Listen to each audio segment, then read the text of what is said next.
Публиката ја запозна како водител на 99 Action. 10 години беше дел од екипата на Backstage. Сега е позната инфлуенсерка и дама која често пати го врти вниманието на јавноста. Мија Костова, гостинка со мене во студиото на Репортер. Мија, добре дојде. Ти благодарам на поканата. Ти ги гледам интервјуата редовно и си реков ќе текна ли на женава да ми викне. Аз женава и текната. Многу ми е драго прво што ги гледаш интервјуата и второ што си гостин во емисијата. Да, некако недостасува во последно време нешто од ваков тип и баш ми е драго кога ќе видам некоја македонска фаца да се изнаприкаже убаво. Сега затоа си тука да се изнаприкажеме убаво. Добро, ти беше дел од телевизискиот свет, веќе подолго време не си на телевизија. Колку ти недостасува телевизијата или сега со тоа што си на Инстаграм, инфлуенсерка, некако го надополнуваш? Тоа сакав да кажам. Мислам дека воопшто не чувствувам дека не сум на телевизија. Некако само ми се протна инфлуенсерството, иако не го сакам многу како збор, меѓутоа да, има ли друг термин за инфлуенсер? И јас истото сум го размислувала. Човек кој што едноставно има публика која што му верува, го следи стилот и го дели истото мислење со следачите, меѓутоа не е секогаш баш така. Многу често знаат нели да те следат и луѓе кои што не те сакаат за да видат што имаш да направиш и да кажеш. Сега во однос на тоа колку сум блиску со луѓе во односно со оние од другата страна, навистина не чувствувам никаква потреба да се појавам на телевизија, можеби баш заради тоа што едноставно нема некој проект кој што би ме освоил, ниту ме освои во изминативе неколку години, иако имав неколку понуди. И некако многу ми легна сето ова што е Инстаграм и многу го сакам заради тоа што едноставно моето време е мое време и немам снимање денеска 5 сати, него можам да си одлучам јас кога што ќе сработам, како ќе сработам и некако фидбекот што го чувствувам ми е многу поблизок отколку на телевизија, затоа што пак следачиве можат да те искомуницираат, а на времето со телевизијата нели немаше можност секој со секого да стапи во контакт. Добро, колку следачи имаш на Инстаграм и дали ги отвараш, колку пораки добиваш дневно и дали ги отвараш сите пораки? Никој не ми верува, ама во суштина секогаш ми викаат добро престани да гледаш во телефон, сега седнавме тука, ама мене ми е тоа веќе стварно рутина и може да признавам дека никогаш не оставам пораки да ми се собираат за да имам 200-300 непрочитани, туку тоа го правам тековно, постојано, како ми стигнуваат пораки така одговарам и одговорно тврдам дека не ми се случило да не одговорам на некого. За некој мислам дека по некоја слободна проценка 6 месеци ќе направам 50.000 следачи. Ајде, ќе објавиш и фотка честито. Добро, што се случува со оние, не знам, неубави пораки кои што ги добиваш? Може не ги оставаш на може да сум многу грозна во инбокс заради тоа што е тоа преписка еден према друг и заради тоа што некој си дозволил лично да ми се обрати.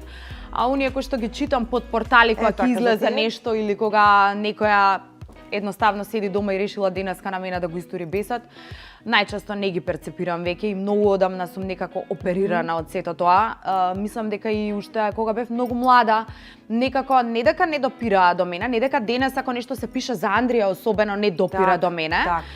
Жив човек си, нормално е некогаш нешто да те погоди, меѓутоа за разлика од порано многу помалку и се повеќе им се дивам на тие умови кои што имаат време да седнат, да потрошат, да изгубат време и да искоментираат нешто колку не знам, едноставно да повредат некого или да навредат некого. Добро, како ти помина? Ајде прво ќе фатам од овие последниве видеа кои што ги објави. Прати поздрав до јавната администрација, прати поздрав и до здравствениот систем во Македонија. Прилично саркастични ти беа и прилично точни видеата. Како какви беа реакциите пред се на не само на следачите, него воопшто на публиката? Тие видеа одеа на YouTube, уште во карантините имавме едни видеа кои што одеа кај мене на Instagram IGTV, ги има се уште, кај што објаснуваме што е шмизла и што е фраер. Така. Да, и тогаш поминуваа многу добро и многу ретко имавме негативни коментари. Така беше и овој пат и мислам дека искрено дури и на Twitter кај што се најгрозни и најсурови немаше негативни коментари заради тоа што мислам дека од прво до последно погодивме во центар. Добро, кој ти ги смисли сценаријава, како одеше снимањето, како дојде на идеја да го направиш тоа? Баш сакаш да знаеш точно како тоа изгледа, да. Седнуваме, пиеме вино и си правиме муабет. И јас викам, не, мора нешто да снимиме. Па ајде ми ја стани. Па што да снимаме нешто така што ќе има многу гледаност, нешто да биде интересно, да не биде дека јас пак раскажувам некоја приказна, приватна. Па ај снимај нешто, пошто имавме на времето уште у карантините што би снимале. И ајде да снимаме ова, како се вика, за здравствово и вака од седење стануваме. Што мислиш ти дека што треба да почнеме? И па ај вака да почнеме, седнуваме, снимаме и тоа е една по друга сцена е тековно се снима, во ниту еден момент ништо не е напишано на ливче. Него додека ја снимаме сцената, ја викам не, ова требаше да го кажам, чекај, врати уште еднаш, овде би било посмешно. Значи тотално е природно, во ниту еден момент не е некое спремање, ниту имаме идеја што ќе снимиме и многу често ми се случувало да снимиме нешто да не ми се допаѓа и да не го пуштиме. Дали имаше, не знам, некои приватни јавувања да речеме од луѓе кои што се препознале во видеата? Не. Мислам дека дури и оние кои што се дел од здравствениот систем и оние кои што се дел од администрација, многу ми пишуваат дека во суштина, ете, јас не сум таква, ама добро, знам дека тоа е така. И беше симпатично многу што стварно јас мислам дека не се соочив со за прв пат во мојот живот со ниту еден негативен коментар. Одамна јавно кажа дека се борила со депресијата, паничните напади, анксиозноста веќе е нешто, мислам дека е болест на модерното време или модерна болест, не знам ни јас веќе како да го наречам. Ама ајде прво со ова последново. Рече дека се борела со депресија. Зошто? Која беше причината за да бидеш во депресија? Кога свати прв пат дека си во депресија? Се уште не мислам дека сум комплетно добра. Не личиш дека си во депресија, барем тука. Тоа е најголемата зафраканција што луѓето многу често не личат дека се во депресија и тоа е моментот кога ги испуштаме од раце. Во мојот случај добрата страна е што јас многу брзо ја препознав. После еден долг период на анксиозност се тргна кога заглавив 90 дена на море и кога имав многу време за себе, веројатно после една долгогодишна борба со, не знам, 5 работни места, со чување на Андрија сосем сама, со постојано мија храбра, во еден момент кога издишав и кога реков го работиш она што го сакаш, во животот не си се чувствувала финансиски посигурна. Андрија порасна, можеби не сум му веќе толку многу потребна, седи сам, знае да се врати од школа, оди во школа и некако почувствував како секој камен испадна од мене и само издишав. И во тие 90 дена, буквално заради тоа што веројатно и немав што многу да правам, многу бев свртена кон себе и кон тоа дека ете сега конечно може се да се среди, да се смири. Се вратив во Скопје, следуваше еден период на малце посилна анксиозност, која што па направи да не можам да бидам лагодна да излезам, постојано панични напади, гужва ми е таму, не можам тука или ќе излезам, па за 15 минути скришно си одам, го напуштам друштвото заради тоа што ме фаќа паника. Одбивав интервјуа, бегај ќе ми се слоши, сега тука ќе паднам. И некако тоа едно водеше кон друго да јас почнам да се затварам дома, односно да сакам да сум си на сигурно и дома ми е мој простор, си уживам дома, значи колку и да не мислев дека е тоа депресија, тоа беа први знаци на депресија. Депресија е уствари едно чувство на константен страф, а умор. Значи ем си уплашен, ем си уморен, ем апсолутно на ништо не можеш да одговориш. И среќа што многу брзо ги превземав работите во своји раце, со помош на психолог и со помош на биоинформатика, мора да признам, имав многу потешкоти со неспиењето, од таму и почна се со спиењето уствари. Знаев да врзам и по 2 дена без сон, односно 2 часа во 48 часа, во кој што како зомби буквално ни дома не бе функционална. И така почнавме чекор по чекор, малтене како мали деца да се договараме со Ивана Хаџиванова како постепено ќе се вратам на работните обврски. Колку време, извини, траеше само тој целиот... Па јас не бев стварно добра едно 4 месеци. 4, па не е тоа малку. Не е малку. Мислам дека некаде до февруари бев до крај на јануар бев баш лошо, особено периодот тука ноември, декември пред празниците. Меѓутоа беше активна на социјалните мрежи и реално не оставаше впечаток дека... Да, и многу е чудно тоа да го видиш од страна како изгледа. Лежам, се поткревам, ставам филтер и сум комплетно насмејана, можам да кажам се што треба да кажам за денес и тоа ми стои на глава затоа што ми е подзапишано дека имам соработка, дека морам буквално сум ја терала Тијана да се снимаме доле пред зграда само да се сликам да го завршам тоа со сликава да помине и се качувам брзо горе да легнам. И колку така ти олесна тебе со тоа што јавно прозборе за тоа и колку сметаш дека ова што јавно говориш ќе им помогне на оние кои што се соочуваат со истиот проблем? Не можам да ти објаснам колку пораки добив во тие 10 дена. Онака буквално бев запрепастена колку луѓе не се соочуваат, туку не се свесни дека се соочуваат со тоа. Небројано многу пораки добив и мислам дека 3 дена посветив само за да одговорам на пораките.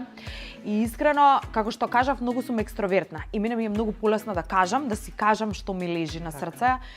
Буквално тој период со секој човек кој што ќе седнеше со мене му викав многу лош период проаѓам, знаеш ти се случило ли некогаш, јас немам проблем да зборувам, и со блиски и со луѓе кои што прв пат ги гледам, па така да не ми беше тешко воопшто ни да го споделам ова со јавноста, него едноставно години наназад сум зборувала за анксиозност, не во таа форма да раскажам се до детали, меѓутоа многу често сум знаела да ја начнам темата и сум осеќала фидбек дека на луѓето тоа и како им треба. Колку скапо те коштува таа екстра? Многу. Кога све кога се натасна буквално ќе дадеш со оглед на тоа што знаеме какви се луѓето и на кој начин се перципира таа искреност. Многу искрено да ти кажам, не ми доаѓа баш памет. Порано мислев дека сум млада и брзоплета и дека се тоа го кажувам и го префрлам на тоа дека сум имала 20 години, до ден денес сум иста. Едноставно тоа ми е карактерот и тоа е тоа. Јас не од публиката, не од следачите, туку од никого не можам да кријам ништо и сум многу директна на зборови. Тоа го знаат луѓето, особено кои што ме познаваат од близку. И што би рекла другарка ми, не знам како те толерирам, ама секогаш си во право. Ќе те вратам само малку на муабетот околу депресијата. Ќе го спомнам тука Андрија како успеа од детето да ги прекриеш тие работи или не ги прекриваш и како се стајде со оглед тоа си самохрана мајка? Па искрено беше добро што времето го поминува в дома. Односно бев постојано дома со него и луѓето знаат дека јас сум една сериозна домакинка, ако не изгледа така. Чистам, готвам многу редовно, така да си бев си бев посветена јас на се ова дома. Сега Андрија имаше еден период кога постојано прашуваше пак ли те боли глава. И тоа е веројатно нешто што децата го осеќаат заради тоа што јас константно лежам и се дувам со фен. Мислам, тоа е нешто што ми го знаат сите следачи, дека тоа е еден white noise кој што ме смирува многу често и кога ќе дојам дома пуштам фен. Не, го пуштам до мене да дува и понекогаш дури кога вршам некоја друга работа, сакам да го слушам од друга соба. Не сум го знаела. Следачиве мои го знаат и многу често кога ќе видат некое видео со бебе како се дува со фен и ми го праќаат во инбокс затоа што стварно мислам од многу мала. Добро, фенот смирува, значи да, смирува. Сестра ми е заразена со фенот, Тијана исто, така да си го бараат сега. Не пробувај. Не. Не пробувај. Чекај, не викај два пати, никогаш не знаеш што ќе те знае до животот. Така да Андрија не е дека не чувствуваше, не е дека не чувствуваше дека сум промената и дека сум со многу помалку енергија од порано. Дека многу повеќе, веројатно јас сум одговарала ме боли глава, сега ќе станам, ама чекај ме боли глава и тоа остана така, мама пак ли те боли глава, меѓутоа не знаеше за што се работи конкретно, затоа што јас работев на себе тоа да се смени. И покрај тоа што пак ќе кажам, јас бев дома со него, бев константно мислам околу него, така да не верувам дека нешто кој знае што се промени, меѓутоа една од причините зошто имав многу повеќе сила да се вратам на старата јас беше баш Андрија. 10, 11, колку години има Андрија? Во јуни, крај на јуни, полни 10. 10 години. Ајде прво, што наследил тој од тебе, колку те промени мајчинството, дали си строга мајка, дали си мајка што регулар готви, прави манџи? Ајвар со чалма на глава и така. Сум стварно сум таа. Добро, се да не до Ајварот, ама Ајвар не дворам ако запнам. Готвам, готвам од првиот ден кога е роден Андрија. Мислам дека он ме направи домакинка заради тоа што некако чувствував одговорност дека тоа дете стварно треба да јаде сготвено и дека треба да има 3-4 оброци во денот направени, топло направени без да му отворам тегли, не дека не сум отворила тегли кога сме оделе негде и тоа не е ништо страшно. Меѓутоа сметам дека он ме направи, тој ме направи ова што сум денес. И до ден денес си имам 4-5 пати во неделата ручек сигурно, што би рекла Тијана, од тие селските ручечиња, ама многу убаво ќе правам. Кажи, еден рецепт, кој ти е омилен од селските? Се правам, од граб, грашак, боранија, леќа, значи се јаде дома кај мене се. Јас сум строга, меѓутоа сум многу исполнителна мајка и се што сум кажала сум исполнила, а за возврат барам секако да се почитува тоа што ќе го побарам. Он е одговорен, прилично мрзлив, ама ќе го препишаме тоа на црногорската жичка. Така. Иако е стварно одговорно дете, во принцип немам никаков проблем со него на училиште. Сака да гейма, го оставам да гейма колку што сака. Му е возможено се по тоа прашање заради тоа што никогаш не правел проблеми. Добре, спомна црногорската линија, во какви односи со таткото на Андрија? Во супер пријателски. Супер пријателски, така. Да. Позади себе имаш еден брак. Колку тоа да речеме влијаеше во колку тоа влијаеше на тебе и во однос на околината, па и во тебе оградењето како Ако ти лично? се верува, тој брак сум заборавила Сега дека постои. Дека ќе ми го кажеш, ама Да, не, за малцек да речам, молам кој брак, ама еве не. не. Откајте информација. Не, шала на страна, стварно тоа ми е како некое друго време, како некој друг живот. Така.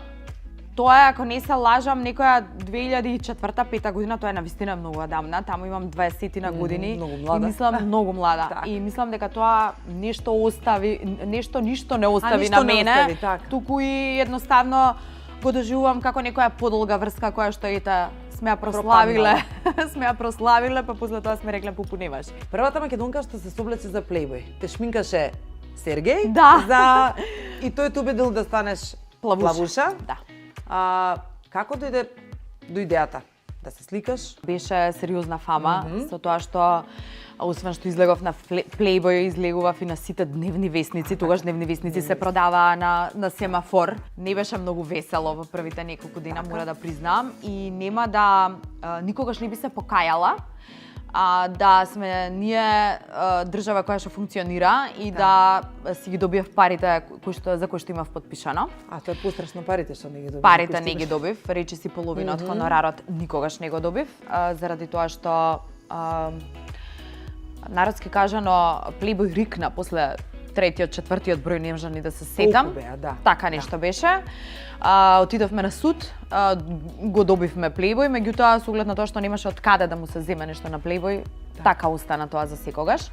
И воопшто не ми е криво што сум првата македонка што излегла на Playboy. Playboy сите знаеме што е во светот, сега што сме ние некое друго општество, тоа е помалку важно. Така да сосема случајно добив понуда и во консултација со мајка ми, излегов на Playboy. Прва си кој што прозбори искрено и за твојата сексуалност и околу тоа се крена толку голема фама. На неколку на неколку пати ја спомна и Тијана, некаде прочита, велиш, кога ја запознав Тијана, таа ми извади мене од мртвите. Тијана е тука со нас за тие што не знаат. Во каква депресија беше, како се запознавте, како ти извади Тијана од мртвите, што се случуваше? Бев во една, ајде така да се изразам, токсична долга врска, која што не даваше никакви резултати со години. И едноставно некако бев немоќна да ја прекинам. Не знам зошто беше тоа така. Тоа е веројатно, претпоставувам дека секоја една жена, па и маж во животот знае да се соочи со една таква врска која што нели останува за секогаш како нешто недокажано, нешто нејасно, а во суштина сваќате колку сте биле затворени во нешто. Едноставно ни наваму, ни натаму, ни напред, ни назад. И после известно време сваќате дека е потрошено време залудно и дека приказната има и друга страна. И кога излегов од тој оклоп на желка во кој што бев затворена можеби 4-5 години, добри, концентрирана комплетно натаму, мислам дека тогаш се појавува Тијана и тоа е тоа што го кажувам дека едноставно дека едноставно ми покажа дека во суштина за љубов нема потреба да се трудиш. Или ја има, или ја нема и не се потребни ни 5, ни 7 години, ни 7 месеци за да го видиш тоа. Сега те прашам, заедно живеете со Тијана, така? Да. Сето тоа ниту јас, ниту таа не правиме драма. За мене тоа е нешто што е сосема нормално. Јас никогаш не сум била нешто премногу емотивна во јавност, ни со партнер кога сум имала покрај себе од друг пол нормално. Не сметам дека е нешто на што треба да му се придава кој знае какво значење. Мене Тијана пред и се ми е многу добар пријател. Тијана ми е навистина многу голема поддршка кога се работи за Инстаграм и добар дел од работите се рече прескаме базиша да се вратиме. Да, добар дел од работите се и нејзина идеја, стои позади многу монтажи, видеа, клипови и добар дел од она што е во последниве 2 години кај мене на Инстаграм, и тоа е она што јас сакам да го споделувам со јавноста и сметам дека така и не доживуваат. Не сметам дека треба да се става акцент на нешто што крајно е нормално. Беше една од ретките која што стави силиконски гради па се сликаш и се објави на... Без мува да ја лази. А без мува да те лази, да. Колку имаше лоши коментари од типот аман зашо си се соблекла, си се сликала, или тоа помина така ете? Моите гради дојдоа како една од првите соработки на Инстаграм. Инстаграм, така. Да. Благодарение на Бети и на Амадеј, кој што во тој период мислам дека почна да работи тука во Македонија и еве не знам колку јавноста знае, меѓутоа подарок ми се. Ете, тоа ми е првата, една од првите поголеми соработки на Инстаграм, искрено. Градите ми се подарок. Да, подарок ми се како... Сега чекај коментари. Да, буквално. Така да мислам дека и од тука тргна приказната дека во суштина инфлуенсерството ми лежи затоа што имавме навистина многу голем фидбек после операцијата. Веќе неколку години не си на телевизијата. Рече дека не ти недостасува, ама зошто си отиде од бекстејдж кога веќе беше и заштитно лице на... Да. Беше бекстејдж препознатлив по Мија Костова како водител и делотик. Бекстејдж секогаш ќе ми биде една голема љубов. Некако пред камерата на бекстејдж и во екипата на бекстејдж од секогаш сум се чувствувала многу лагодно, многу како дома. Многу убаво ми било во било кои периоди, колку и да се менувале уредници, новинари и така натаму.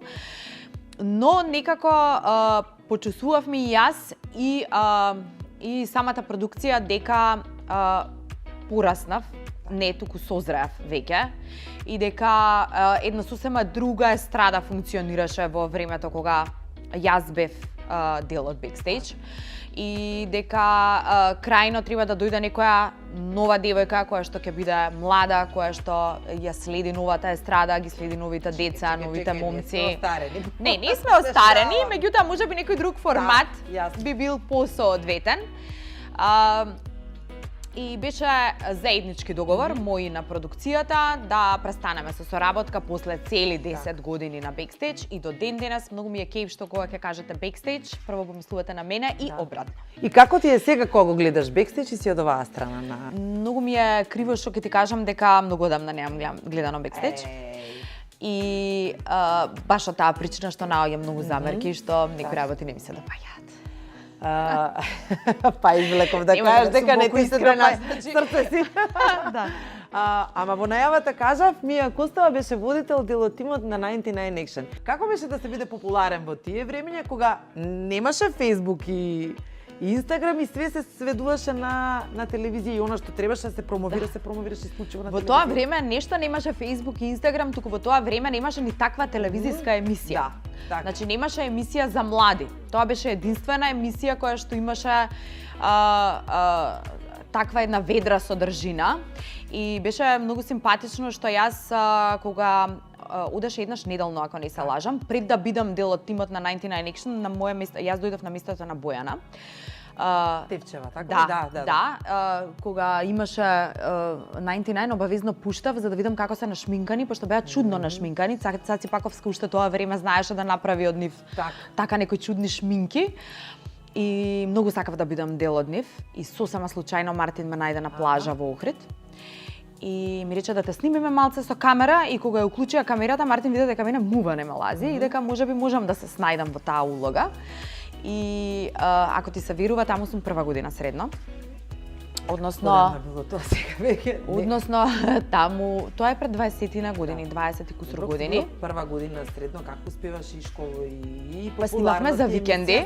Да, така? снимавме за викенди и супер си ја уживав популарноста со оглед на тоа што бев навистина многу малечка тогаш, па имав еден пејџер со едно име Мија 99 ми беше шифрата, да. што беше многу тешко во тоа време, обавезно има бројки шифра.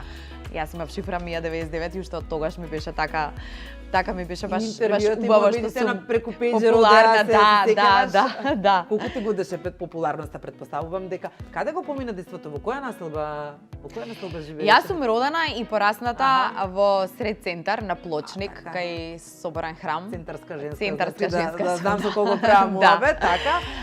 Завршив основно во Песталоци. Подоцна завршив средно во МБУЦ, Илија Николовски Луј, смир балет, како и таа да изгледа од овој аспект сега. Ејте, ти не студена балерина? Да, не студена балерина. Не, некако бев многу врзана со нижото и со другарките од зграда и сите имавме нижо, па продолживме во средно и тоа некако така беше едно по друго. Иначе јас љубам да кажам дека сум центарско дете за разлика од сестра ми. Сестра ми откако се преселивме во Лисиче, јас многу кратко бев таму и си отидов, избегав заради тоа што не можев да се помирам со тоа дека не сум во центар. Многу, 12 и пол. Многу. Таа е постара од тебе 12 години? Не, јас сум постара. И од центар отидов во Ново Лисиче? Да, отидовме во Ново Лисиче и јас не можев никако да се помирам со фактот дека треба да живеам во Ново Лисиче и на 18 си одам од дома. Така, демонстративно. Да, не ми ја примети каде отиде. Па, во тоа време имав една долга врска. Да, и живеев со дечко до едно 3-4 години. Кога се оставивме, веќе јас терав сама заради тоа што веќе работев и на телевизија, сум работела и многу други нешта од типот на, не знам, сум била и конобарка во основна школа во еден од најдобрите кафичи кој е постар ке се сети на Бастион. Како не? Да. Долго време бев дел од менаџерски тимови на многу познати дискотеки во Скопје. Да, добро, сега што посети на ова. Колку е венокниот живот сега, сегашниот и оној тогашниот, да речеме, се разликуваат? Сега е многу тажно. Сега е навистина многу тажно. Има 2-3 места кои што се бројат на прсти кои што ги посетувам и сакам да одам таму, меѓутоа не е ни толку до местата колку што е до луѓето, кои што некако Скопје изгуби душа, барем јас. Скопје изгуби душа и некако многу како да имаме влијание од тие српски естради, бугарски певаljки и тоа е нешто што мене исклучително многу ми пречи. И некако немам многу, можеби сум јас и остарена, меѓутоа немам нешто многу желба да излегувам. Так, има ли уште некое видео за дупкиве во државава? Зависи колку вино ќе испиеме. Добро. Значи, до виното е. Да, до виното е. Ние ти благодарам што доби време, што беше гостинка во студиото на Репортери. Ти благодарам за искрениот муабет. Ти благодарам и тебе за сите прашања. Не болеше. Не болеше, па ти барем си навикната на телевизија стално. Фала ти уште еднаш. Фала и тебе.